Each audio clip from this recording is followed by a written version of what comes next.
นั่งทับส้นเท้าจากนั้นไถมือไปกับพื้นช้า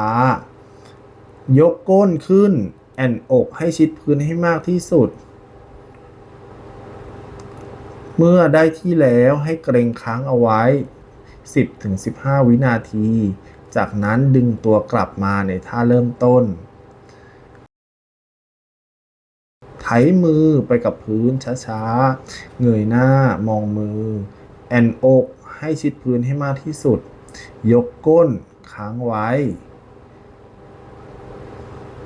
จากนั้นดึงตัวกลับเข้ามาสู่ท่าเริ่มต้นทำ5-10 ครั้งช้าๆ